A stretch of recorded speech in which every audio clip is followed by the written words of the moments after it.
Hello दोस्तों, मैं आपका गाइड, आपका दोस्त अनुराग पांडे और आप देख रहे हैं हमारा यूट्यूब चैनल। मध्यकालीन भारत का इतिहास चल रहा था, इसमें मुगल वंश के बारे में हम पढ़ रहे थे। पिछली वीडियो में हमने बाबर के बारे में पढ़ा था। बाबर के बारे में हमने बताया था बाबर के शव को पहले आराम बाग, आगरा के आराम बाग में दफनाया गया। उसके बाद फिर यहाँ से इनके शव को काबुल ले जाया गया। काबुल उस जगह पे जिस जगह को इन्होंने चुना हुआ था खुद ही, ठीक है, वहां पे ले जाके दफनाया गया। तो प्रश्न ये भी आता है कि मुगल वंश में दो शासक ऐसे हुए, एक तो ये हैं जिनका भारत से बाहर जिनको दफनाया गया, और एक दूसरे हैं जहांगीर, ठीक है। ये प्रश्न बार बार आता है, तो इस पर थोड़ा ध्यान रखने की जरूरत है। आज हम पढ़ेंगे हुमायूं के बारे में। हुमायूं के साथ शेरशाह के बारे में भी पढ़ना जरूरी है, क्योंकि इसी बीच में शेरशाह का भी समय है, जो कि हुमायूं के साथ युद्ध लड़े, हुमायूं को पराजित किए और हुमायूं वापस चले गए थे। तो हुमायूं का जो जन्म है ये लगभग 1507 में हुआ है, ठीक है। 23 साल की अवस्था में हुमायूं नासिरुद्दीन हुमायूं के नाम से, नासिरुद्दीन हुमायूं के नाम से गद्दी पर बैठते हैं। कहाँ पे? आगरा में। आगरा में अपना सिंहासन, राज सिंहासन करवाते हैं 1530 में। तारीख है 29 दिसंबर। 29 दिसंबर, हो सकता है कभी ये भी प्रश्न आ जाए तारीख के साथ। तो 29 दिसंबर 1530 को गद्दी पर बैठते 23 साल की अवस्था में नासिरुद्दीन हुमायूं के नाम से आगरा में, ठीक है। एक प्रश्न जो बार बार आता है वो ये है कि हुमायूं जब राजा बनता है, राज सिंहासन जब बैठता है, तो उससे पहले वो कहाँ का सूबेदार था? तो आपको पता होना चाहिए ये बदख्शां का सूबेदार था उस समय। गद्दी पर बैठने से पहले हुमायूं बदख्शां का सूबेदार हुआ करता था, ठीक है। दूसरी चीज है कि हुमायूं ने बाबर के आदेश पर, बाबर ने जैसा बोला था, बाबर उनके आदेश पर इन्होंने अपने मतलब राज्य का बंटवारा जो किया इन्होंने, वो चारों भाइयों में किया था। राज्य का बंटवारा इन्होंने चारों भाइयों में किया था। उसमें एक कामरान है, कामरान को काबुल दिया गया, बंटवारे में मिला कामरान को काबुल, का से कामरान और का से काबुल, ठीक है। काबुल और कंधार, का से ही है, का से कामरान और कंधार और काबुल इनको मिला, ठीक है। इसके अलावा अस्करी हैं, मिर्जा अस्करी नाम है इनका, मिर्जा अस्करी नाम है। इनको संभल दिया गया, ठीक है। दूसरा हिंदाल है, हिंदाल को अलवर मिला, अलवर की गद्दी, अलवर और मेवाड़ मिला है किसको? हिंदाल को, ठीक है। और इसके बाद एक इनके भाई थे, चचेरे भाई थे, सुलेमान, सुलेमान मिर्जा नाम था उनका, सुलेमान मिर्जा। तो सुलेमान मिर्जा को जहां के सूबेदार थे हुमायूं खुद, वो राज दे दिया सुलेमान मिर्जा को, मतलब बदख्शां इनको दे दिया, ठीक है। ये चीजें याद होनी चाहिए, ये प्रश्न आते रहते हैं। तो हुमायूं का जन्म कहाँ हुआ? काबुल में हुआ है। माता का नाम था माहम बेगम, माहम बेगम, जो कि शिया संप्रदाय से संबद्ध थी। हुमायूं ने चुनार दुर्ग पर आक्रमण किया। हुमायूं का चुनार दुर्ग पर पहला आक्रमण जो हुआ वो हुआ 1532 में, और यहाँ पे 4 महीने तक घेरा डाले रहा। घेरा डालने के बाद भी शेर खां ने इसकी अधीनता को स्वीकार नहीं किया था, ठीक है। तो शेर खां ने इसकी अधीनता नहीं स्वीकार की, जबकि चुनार दुर्ग पर इसने 1532 में आक्रमण किया और 4 महीने तक घेरा डाले रखा। ठीक है। इससे भी पहले 1531 में कालिंजर दुर्ग पर आक्रमण करता है, फिर रायसीन पर आक्रमण किया 1532। तो ये आपको क्रम याद होने चाहिए।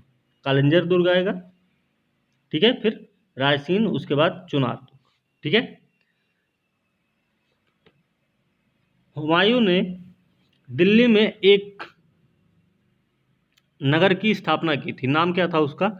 दीन पनाह। दीन पनाह नामक नगर की स्थापना की हुमायूं ने। कहाँ पे? दीन पनाह नगर की स्थापना की थी। कब? 1533 में। 1533 में की थी। ठीक है। अब इसके द्वारा कुछ युद्ध लड़े गए। जो लड़े गए युद्ध थे, देखिए, देवरा है, चौसा, कन्नौज और सरहिंद। सरहिंद इसका अंतिम युद्ध है। ठीक है ना। चौसा और कन्नौज की लड़ाई में शेरशाह सूरी से पराजित होते हैं। इसमें जो देवरा है, देवरा, ये गोमती तट पर अफगानों को पराजित किए थे। ठीक है। कब किए थे? 1532 में। तो 1532 में देवरा का युद्ध हुआ है। गोमती तट पर स्थित है ये, और यहीं पर इन्होंने अफगान विद्रोही को पराजित किया था 1532 में। उसके बाद चौसा, फिर कन्नौज या बिलग्राम का युद्ध होता है। तो हम पढ़ेंगे पहले चौसा का युद्ध। चौसा का युद्ध हुआ है 26 जून 1539 को। 26 जून 1539 को चौसा का युद्ध हुआ। इसमें शेरशाह और हुमायूं के बीच ये युद्ध हुआ था, और इसमें शेरशाह की विजय हुई। शेरशाह जीत गया ये वाला युद्ध। और शेरशाह पहले शेर खां हुआ करता था, इसने इस समय शेरशाह की उपाधि धारण की और अपने नाम का खुतबा पढ़वाया। तो प्रश्न ये भी तो एक है कि किस युद्ध के बाद शेर खां ने शेरशाह की उपाधि धारण की, पदवी धारण की और अपने नाम का खुतबा पढ़वाया था? तो आपको पता होना चाहिए कि 26 जून 1539 को हुमायूं के साथ लड़े गए युद्ध में, जिसमें वो विजयी हुआ, उसी समय उसने शेरशाह की पदवी धारण करके खुतबा पढ़वाया था। ठीक है। इसके बाद अगला युद्ध है बिलग्राम या फिर कन्नौज का युद्ध। कन्नौज उत्तर प्रदेश में इत्र नगरी के नाम से प्रसिद्ध है। तो यहाँ पे है 17 मई 1540 को हुआ था बिलग्राम का युद्ध। शेरशाह हुमायूं के बीच में हुआ। इसमें भी हुमायूं पराजित हुआ, और शेर खां ने क्या किया? शेरशाह विजय हुआ, हुमायूं भाग गया। तो शेरशाह ने क्या किया? आगरा और दिल्ली पर कब्जा जमा लिया अपना। ठीक है। अब इसी बिलग्राम युद्ध के बाद हुमायूं जो है सिंध भाग जाता है। ठीक है। सिंध चला गया यहीं से, और यहाँ पे जाने के बाद ये 15 साल तक निर्वासित जीवन व्यतीत किया है। ठीक है। घुमक्कड़ों जैसा निर्वासित जीवन व्यतीत किया, जब बिलग्राम का युद्ध हार गया तब। ठीक है। इसी समय हुमायूं हिंदाल के एक आध्यात्मिक गुरु हुए थे। हिंदाल के बारे में हमने बताया था। हिंदाल जिनको अलवर और मेवाड़ मिला था, जागीर दी गई थी। तो हिंदाल के गुरु थे सिया मीर बाबा दोस्त या मीर अली अकबर जामी नाम था उनका। मीर अली अकबर जामी नाम था। उनकी पुत्री थी हमीदा बानो बेगम। हमीदा बानो बेगम नाम था इनका। इनसे इन्होंने शादी की। ठीक है। निकाह कर लिए, और बाद में इन्हीं का पुत्र होता है अकबर। अकबर महान भारतीय इतिहास के। ठीक है। तो अकबर इन्हीं के पुत्र थे।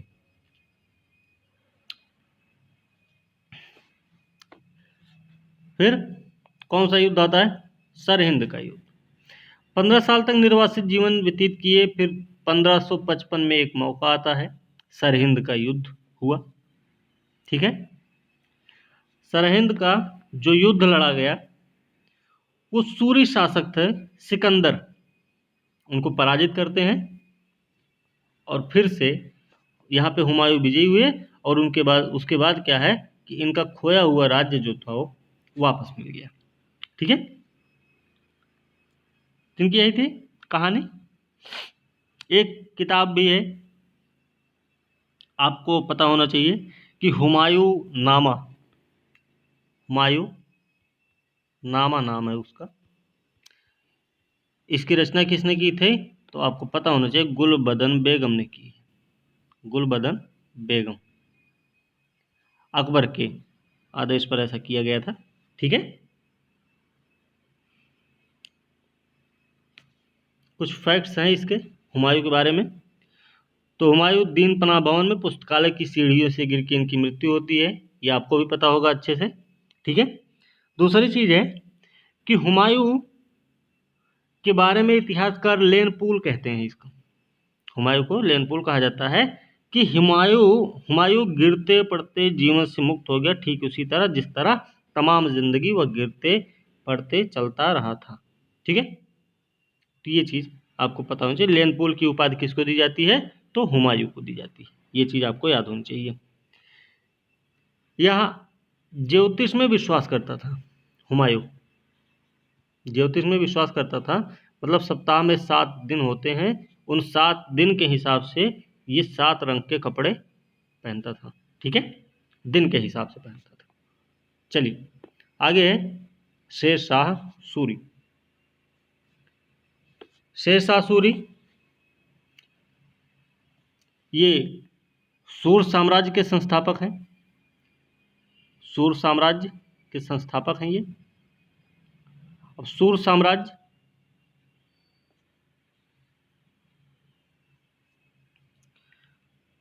अफगान वंशी थे वो, सूर साम्राज्य जो था वो अफगान वंशी थे। ठीक है, अभी हमने जो 1555 के युद्ध के बारे में बताया था, सरहिंद की लड़ाई, ठीक है ना, तो वो यही है। इनके बचपन का नाम क्या था, बचपन का नाम इनके फरीद था। इन्होंने कुछ सुधार काम किए, जैसे राजस्व सुधार किया इन्होंने, प्रशासनिक, सैनिक, करेंसी प्रणाली, इन सब में इन्होंने सुधार किए, इनके सुधार के लिए जाना जाता है इनको। ठीक है, ये चीजें ध्यान रखना इसमें। बंगाल को सरकारों में बांटा इसने, किसने, शेर शाह सूरी ने। शेर शाह सूरी ने बंगाल को सरकारों या प्रांतों में बांटा था। शेर शाह के पिता जो थे वो जौनपुर राज्य के अंतर्गत, जौनपुर राज्य था पहले हुआ करता था, सल्तनत काल में इसकी स्थापना हुई जौनपुर की। तो जौनपुर राज्य के अंतर्गत सासाराम एक जगह है, बिहार में पड़ता है ना इस समय, सासाराम जिला है, जहाँ पे शेरशाह सूरी का मकबरा भी है। तो सासाराम के वो जमींदार थे इनके पिता। ठीक है, नाम था उनका हसन खां। ठीक है, इन्होंने क्या किया था, शेर शाह, इनको फरीद नाम था इनका, तो शेर शेर खां कैसे बने ये भी आपको पता होना चाहिए। तो ये क्या किए कि इन्होंने तलवार के एक ही वार से इन्होंने एक शेर को मार दिया था, ऐसा कहा जाता है। तो उनकी इसी बहादुरी से खुश होकर बिहार का अफगान शासक जो सुल्तान था, नाम था उसका बहार खां लोहानी, बहार खां लोहानी, बिहार का था ये। ठीक है, अफगान शासक था, इसने इसको शेर खां की उपाधि प्रदान कर दी। ठीक है ना, आपको पता है कि बिलग्राम की लड़ाई के बाद इसने आगरा और दिल्ली पर अधिकार किया, बिलग्राम कन्नौज के युद्ध के बाद। ठीक है, तो ये चीज, आमीन ए बंगला और अमीर ए बंगला, ये क्या है, ये सिकदारों की देखभाल करने वाले असैनिक अधिकारी हुआ करते थे। सिकदारों की देखभाल करने वाले असैनिक अधिकारी का नाम था अमीर ए बंगला या आमीन ए बंगला। तो सबसे पहले काजी फजीलात नाम था इनका, काजी फजीलात इस पदवी पर नियुक्त हुए थे। सबसे पहले काजी फजीलात अमीन ए बंगला के या अमीर ए बंगाल के पद पर नियुक्त हुए थे, जो कि सिकदारों की देखभाल करने वाले असैनिक अधिकारी होते थे। ठीक है, इसके अलावा इन्होंने शुद्ध सोना, चांदी, तांबे के सिक्कों का भी प्रचलन किया। चांदी का रुपया जो कि 180 ग्रेन का होता था, तांबे का होता था, तांबे का दाम बोलते थे, चांदी के का जो सिक्का होता था उसको रुपया 180 ग्रेन का, और तांबे का जो होता था उसको बोलते थे दाम, जो कि 380 ग्रेन का होता था। ये प्रश्न आ चुका है, रुपया और दाम का अनुपात क्या था? तो 1:1 का अनुपात था। ठीक है, ये चीज आपको पता होना चाहिए। इनकी मृत्यु हुई कब हुई? इन्होंने कालिंजर विजय के दौरान 1545 में क्या किया कि गोलों में आग लगने से इनकी मृत्यु हो गई। ठीक है, प्रश्न ये भी बनता है कि ये दुर्ग जीत गया था या नहीं, तो वो दुर्ग को जीत गया था, कालिंजर के किले को जीत गया था। इस समय कालिंजर का राजा जो था वो था कीरत सिंह, और ये जो कालिंजर का किला है ये इस समय बांदा जिले में पड़ता है। ठीक है, शेरशाह ने मारवाड़ के बारे में कहा था, मारवाड़ विजय पर निकला था अभियान पर, तो इसने कहा था शेरशाह ने कि मुट्ठी भर बाजरे के चक्कर में मैंने अपना साम्राज्य खो दिया होता। ठीक है, ये चीज इस पे प्रश्न आया हुआ है। इनका मकबरा कहाँ है हमने बताया था, शाहबाद सासाराम, तालाब के बीच में ऊंचे चबूतरे पर बना हुआ, दिल्ली के पुराने किले का निर्माण। ठीक है, और यहीं पर एक किला, एक कुहना मस्जिद है, शेर मंडल है, शेर मंडल भवन, किला एक कुहना मस्जिद का निर्माण भी शेरशाह सूरी ने करवाया था। ठीक है, कृषकों की मदद के लिए भी कुछ किया इसने, जैसे पट्टा और कबूलियत आज भी चलता है, प्रचलित है आज के समय में। तो कृषकों की मदद के लिए पट्टा और कबूलियत जैसी प्रथा का प्रारंभ किया था इन्होंने ही। ठीक है, जी ध्यान रखना। चलिए लास्ट है, हुमायूं के मकबरे का निर्माण दिल्ली दीन पनाह में हाजी बेगम जो इनकी पत्नी थी इनके द्वारा बनवाया गया था। दिल्ली में आप हैं तो हुमायूं के मकबरे को देखा होगा। ठीक है, इसका नक्शा जो है मीरक मिर्जा गियास जो कि ईरानी वास्तुकार था इसने तैयार किया था। यह श्वेत संगमरमर से बना भारत का पहला श्वेत संगमरमर से बना भारत का पहला गुंबद वाला मकबरा है हुमायूं का मकबरा। ठीक है, ये चीज आपको याद होनी चाहिए। शेरशाह के कुछ सुधार हैं और, जैसे इन्होंने भूमि की माप के लिए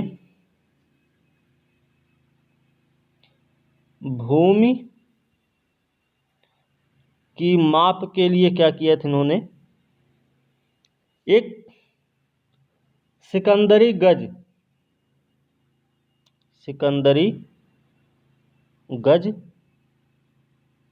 और था एक सन की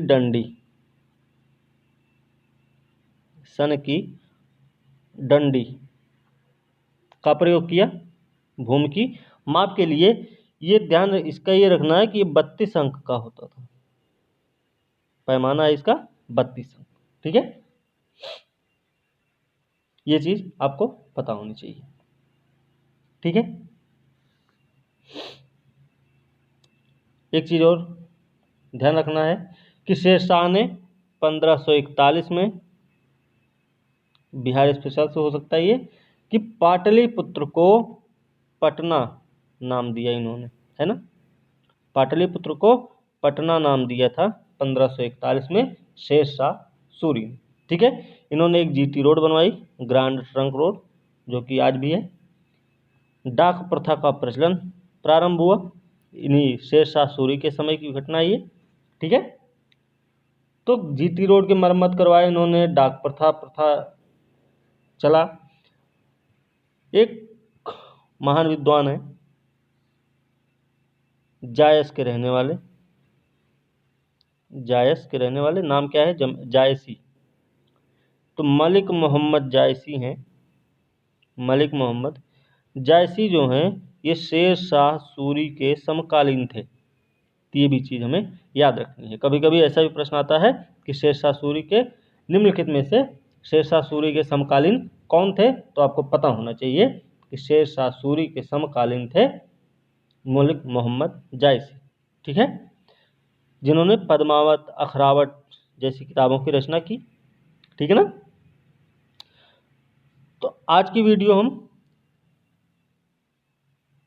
यहीं समाप्त करते हैं। वीडियो अच्छी लगी हो तो लाइक शेयर कमेंट जरूर करें, साथ में चैनल को सब्सक्राइब करना ना भूलें। अगली वीडियो के साथ कल मिलेंगे, तब तक के लिए धन्यवाद।